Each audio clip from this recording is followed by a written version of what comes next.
지하 창고에 갇혀서 서로의 뺨을 갈기는 두 사람. 그것도 30년을 함께 살인을 공모해온 공범들이요.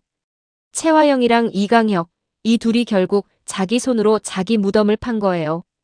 그것도 도청장치가 돌아가는 앞에서요. 이거 진짜 제가 보면서 소름이 쫙 돋았거든요. 악인 두 명이 서로를 믿지 못해서 스스로 자백 테이프를 만들어버린 이 장면, 어떻게 이런 극적인 설정이 나올 수가 있는 건지 진짜 감탄했어요. 자, 오늘은 첫 번째 남자 최종 에피소드들, 이 드라마의 모든 퍼즐이 맞춰지는 그 순간들을 낱낱이 파헤쳐 볼 거예요. 이번 에피소드의 제목이 독사들의 진흙탕 싸움이에요. 이 제목만 봐도 이미 어떤 내용인지 감이 오죠? 자, 이번 이야기의 핵심 배경은 바로 지하 비밀 창고예요.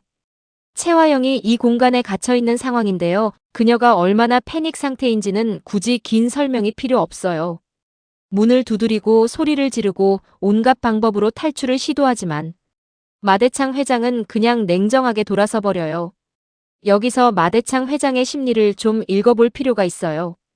이 사람이 최화영을 그냥 내버려 두는 건 단순히 차갑거나 냉혹해서가 아니거든요.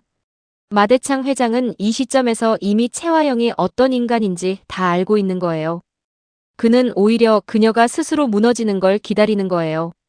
반응해줄수록 그녀에게 이용당한다는 걸 누구보다 잘 알고 있으니까요. 이건 단순한 무시가 아니라 철저한 전략적 행동이에요. 그리고 이제 반대편 방에서 이강혁이 등장해요. 이강혁은 마 회장에게 취조를 받고 있는 상황인데 최화영은 이 장면을 목격하게 돼요. 그런데 여기서 오장미가 결정적인 한 방을 날려요. 이강혁이 이미 다 자백했다는 식으로 최화영을 도발하는 거거든요. 이건 진짜 심리전의 교과서예요. 사실 이강혁이 실제로 뭘 말했는지 최화영이 직접 들은 게 아니잖아요. 그냥 옆방에서 취조받는 모습만 봤을 뿐인데 오장미가 그 빈 공간을 말로 채워버린 거예요. 저 사람이 이미 너를 팔았어 라는 메시지를요. 그리고 이 전략이 완벽하게 통해버려요. 최화영은 이미 자기가 범한 죄들의 무게를 누구보다 잘 알고 있는 사람이에요. 그렇기 때문에 더 취약한 거예요. 죄가 많을수록 배신당할 게 더 두려운 거잖아요. 그 심리를 오장미가 정확히 찌른 거예요. 결국 두 사람은 서로를 의심하기 시작하고 극도의 공포와 불안이 쌓이다가 결국 폭발해요. 서로가 마동석을 뺑소니로 죽이라고 시켰다느니, 수키를 강목으로 때린 게 누구냐느니 30년간 묻어뒀던 모든 진실을 서로의 면전에 퍼붓기 시작해요. 그것도 서로의 뺨을 때리면서요. 이 장면이 정말 충격적인 이유가 있어요.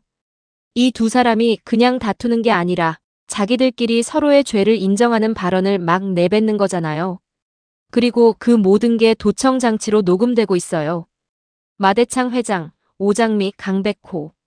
이 세 사람이 설치해둔 도청 장치가 이 모든 대화를 고스란히 담아내요. 30년 전 마동석 뺑소니 살인사건, 마서린 살인교사. 이 두 가지 범죄에 대한 자백이 물증으로 확보되는 순간이에요. 생각해보면 정말 아이러니하죠. 이들이 그렇게 오래 숨겨온 비밀이 결국 서로를 믿지 못해서 스스로 폭로해버린 거니까요. 악인의 가장 큰 적은 결국 자기 자신이라는 걸 이 장면이 극명하게 보여주는 거예요. 여러분은 이 장면 어떻게 보셨어요? 최화영이 오장미의 도발에 그렇게 쉽게 넘어간 게 너무 황당하셨나요? 아니면 이미 지쳐있던 최화영의 심리가 그럴 수밖에 없었다고 이해가 되셨나요? 댓글로 꼭 알려주세요. 여기서 잠깐 아직 구독 안 하셨다면 지금 눌러주세요. 다음 회차 리뷰도 바로 받아보실 수 있어요. 이 에피소드는 드라마 전체에서 가장 카타르시스가 넘치는 순간이라고 해도 과언이 아니에요. 이번 에피소드의 핵심 키워드는 딱 하나예요. 진실. 그동안 최화영이 마서린을 망가뜨리기 위해 퍼뜨려온 거짓말이 있었죠. 마동석과 정숙희가 남매라는 것, 그래서 서린이 근친으로 태어난 존재라는 말이요. 이게 얼마나 잔인하고 악랄한 가스라이팅인지 생각해보면 정말 등골이 서늘해요. 한 사람이 자신의 존재 자체를 부정하게 만드는 말이잖아요. 너는 있어서는 안 되는 존재야 라는 메시지를 지속적으로 주입했던 거니까요. 그 거짓말이 이 에피소드에서 완전히 무너져요. 유전자 검사 결과가 모든 걸 뒤집어버려요. 정숙희는 마대창 회장이 그토록 오랫동안 찾아 헤매던 친딸 마은혜였던 거예요. 그리고 오장미는 마동석과 정숙희 사이에서 태어난 마대창 회장의 진짜 친손녀였고요. 이게 얼마나 큰 반전이냐면요. 마대창 회장 입장에서는 수십 년 동안 가슴에 묻어뒀던 딸이 이미 자기 곁에 있었던 거예요. 그것도 그가 몰라보고 지나쳤던 형태로요. 이 장면에서 마 회장이 느끼는 감정은 기쁨이면서 동시에 죄책감이기도 했을 거예요. 더 일찍 알았다면 더 일찍 딸을 지켜줄 수 있었을 텐데 라는. 그리고 강백호에 대한 진실도 이번에 밝혀져요. 강백호는 마동석의 핏줄이 아니었어요. 마 회장의 평생 절친이었던 최명철의 친손자 최하준이었던 거예요. 이 반전이 오장미와 강백호 커플에게 어떤 의미인지 아시겠어요? 두 사람이 실제로는 아무런 혈연 관계가 없는 거예요. 드라마 내내 혹시 이 둘이 사촌이나 친척이면 어떡하지? 라는 긴장감이 흘렀는데 그게 완전히 해소되는 순간인 거죠. 오히려 두 사람의 조부 세대부터 이어진 운명적인 인연이었다는 게 밝혀지는 거니까요. 피가 섞이지 않은 순수한 인연이지만 세대를 초월해 연결된 관계. 이게 이 드라마가 첫 번째 남자라는 제목에 담고자 했던 메시지가 아닐까 싶어요. 첫 번째 남자, 즉 진정한 의미의 내 편, 내 사람은 혈연이 아니라 운명으로 결정된다는 거요. 감격의 눈물을 흘리는 오장미와 강백호 장면은 진짜 뭔가 먹먹하면서도 따뜻해요. 그런데 이 감동적인 장면과 동시에 또 다른 사건이 터져요. 채화영이 지하 창고에서 탈출을 감행하는 거예요. 그것도 그냥 탈출이 아니라 수키를 인질 삼아서요. 도망치면서도 끝까지 누군가를 방패 삼아야 직성이 풀리는 이 사람. 채화영의 본성은 끝까지 변하지 않는다는 게 이 장면에서 확인돼요. 하지만 그것도 잠깐. 강백호와 경찰들에 의해 현장에서 바로 체포돼요. 30년간 저지른 악행의 대가를 치를 시간이 온 거예요. 법정 심판이라는 제목답게 모든 악인들이 그 행동에 대한 결과를 마주하는 에피소드예요. 가장 의외의 행동을 보여주는 인물이 바로 강준호예요. 강준호는 드림그룹을 손에 넣으려고 그동안 온갖 수를 써왔던 인물이잖아요. 근데 자기 친부모인 채화영과 이강혁이 저질러온 연쇄살인의 진실이 밝혀지자 그는 더 이상 그 욕망을 이어갈 수 없게 돼요. 이 장면에서 강준호라는 인물을 다시 생각해 볼 필요가 있어요. 그는 어떻게 보면 피해자이기도 해요. 평생 자기도 모르게 악인의 자녀로 살아왔고 그 환경 속에서 자연스럽게 탐욕과 경쟁심을 키워온 사람이거든요.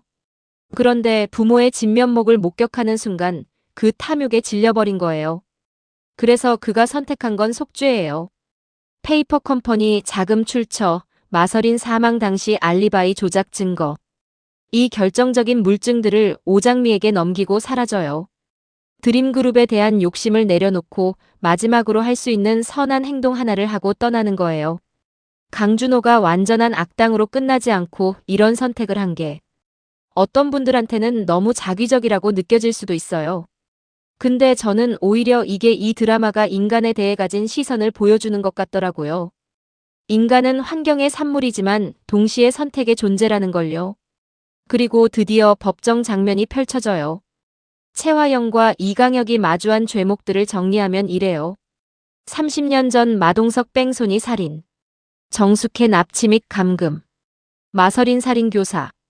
이 세 가지 죄목이 모두 인정되어 두 사람 모두 무기징역을 선고받아요. 근데 여기서 채화영의 심리가 정말 무서운 방향으로 흘러가요. 구치소에 수감된 채화영이 자기가 드림그룹의 회장이 됐다는 망상에 사로잡혀가거든요. 이건 단순히 미쳐가는 게 아니에요. 자신이 저지른 일에 대한 죄책감을 뇌가 감당하지 못하고 현실을 부정하는 방어기제가 작동하는 거라고 볼 수 있어요. 어떻게 보면 가장 무거운 형벌이에요. 아무것도 인지하지 못하면서도 그 공간에 갇혀 있어야 하는 것. 이강혁은 좀 달라요. 아들 강준호에게조차 버림받은 채 독방에서 비참하게 최후를 맞이해요. 그나마 자신의 현실을 인식하는 상태에서 가장 사랑했던 존재에게 외면당한 채로 끝나는 거예요. 이게 오히려 더 잔인한 결말일 수 있어요. 여러분은 채화영과 이강혁 중에 누구의 결말이 더 무겁게 느껴지셨나요? 모든 걸 잊고 망상 속에 사는 채화영과 모든 걸 인식하면서 혼자 남겨진 이강혁. 죄의 무게는 같아도 형벌의 방식은 전혀 다른 두 사람이었어요. 최종회예요. 드라마가 해피엔딩으로 끝날 거라는 건 어느 정도 예감하셨겠지만 그래도 어떤 방식으로 끝맺음이 되는지가 중요하잖아요. 드림그룹은 진정한 주인들의 손에 돌아와요. 서류상 최대 주주이자 정당한 상속자인 최하준, 즉 강백호는 드림그룹을 투명한 전문 경영인 체제로 탈바꿈시켜요. 이 선택이 굉장히 의미 있는 이유가 있어요. 그는 단순히 회사를 차지한 게 아니에요. 탐욕이 만들어낸 비극의 역사를 끊어내는 구조를 만든 거예요.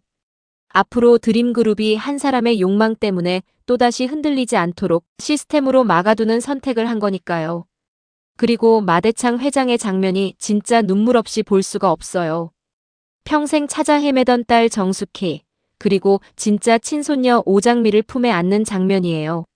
마 회장이 흘리는 눈물의 무게가 다른 이유는 그게 단순한 기쁨의 눈물이 아니라 잃어버렸던 시간에 대한 회한, 그리고 뒤늦게 찾아온 용서가 섞인 눈물이기 때문이에요. 한 가족이 해체되고 또다시 모이는 과정에서 얼마나 많은 사람들이 희생되었는지를 그는 알고 있으니까요. 그 무게감이 고스란히 느껴지는 장면이에요. 그리고 드라마의 클라이맥스, 오장미와 강백호의 결혼식이에요. 피 한 방울 섞이지 않은 순수한 인연.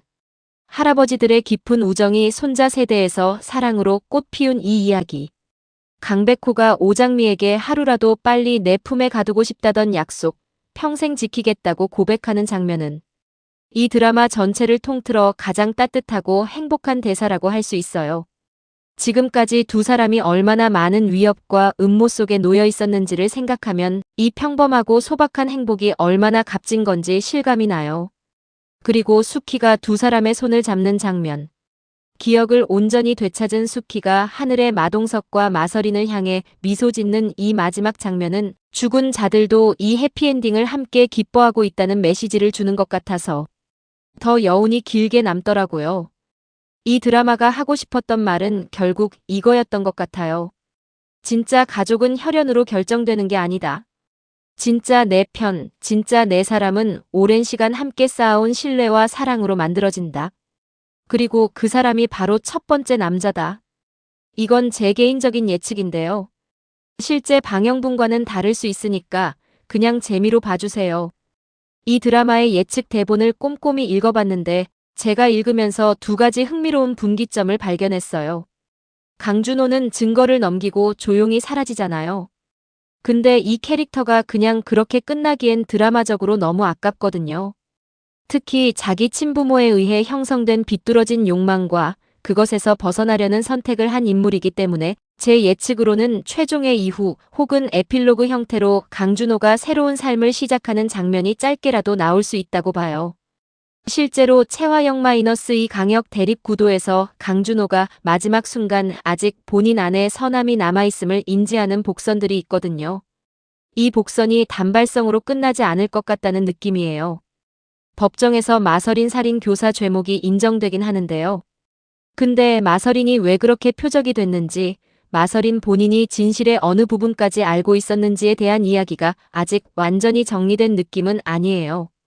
마서린이 가스라이팅 피해자로서 겪었던 고통의 전모가 밝혀지는 장면이 최종의 혹은 결혼식 전후로 수키의 회상 형태로 등장할 수 있다고 봐요. 수키가 기억을 온전히 되찾는다고 나오거든요. 그 온전이라는 표현 안에 마서린과 관련된 기억도 포함될 가능성이 있다고 저는 읽었어요.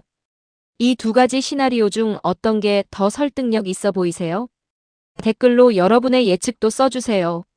첫 번째 남자는 일일 드라마 특유의 막장 코드를 가지고 있으면서도 그것을 단순한 자극과 반전으로만 소비하지 않은 드라마였어요.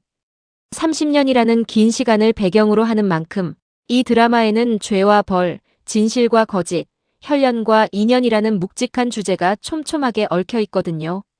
채화영이라는 악역이 단순히 나쁜 사람으로 그려지지 않고 30년 동안 거짓을 진실인 것처럼 믿게 만드는 공포스러운 가스라이터로 묘사된 것, 그리고 그 피해가 얼마나 광범위하고 깊게 남는지를 보여준 것이 이 드라마의 강점이었어요. 반대로 오장미와 강백호의 관계는요. 처음에는 혈연에 얽혀 있을지도 모른다는 불안감 속에서 시작했다가 결국 어떤 혈연 관계도 아닌 순수한 선택으로 맺어진 사이임이 밝혀지잖아요. 이게 드라마 전체의 메시지와 딱 맞아떨어지는 서사예요. 나를 지켜주는 사람, 내 곁에 있어주는 사람. 그 사람이 바로 내 첫 번째 사람이라는 것. 결말이 해피엔딩으로 깔끔하게 정리된 것도 개인적으로 만족스러웠어요. 악인은 벌을 받고 피해자는 회복하고 사랑은 이어지고. 이런 정의로운 결말이 일일 드라마에서 이렇게 논리적으로 완성되는 경우가 생각보다 드문데 첫 번째 남자는 그걸 해냈거든요. 수키가 마지막에 하늘을 향해 미소 짓는 장면. 살아있는 사람들의 행복이 죽은 이들에 대한 추모와 연결되는 이 마무리는 오랫동안 기억에 남을 것 같아요. 자, 이제 진짜 마지막 질문을 드릴게요. 강백호는 드림그룹을 전문 경영인 체제로 넘기는 선택을 했어요. 그건 탐욕의 역사를 끊어내는 구조적인 결단이었죠. 근데 여러분이라면 어떻게 하셨을 것 같아요? 조부대부터 이어진 운명 같은 연결고리, 그 회사가 품고 있는 30년의 비극과 희생. 강백호처럼 깨끗하게 내려놓을 수 있었을까요? 아니면 그 역사를 안고 직접 이끌어가는 선택을 했을까요? 드라마는 끝났지만 이 질문은 오래 남을 것 같아요. 첫 번째 남자가 남긴 마지막 선택. 그것은 욕망이 아닌 사랑이었어요.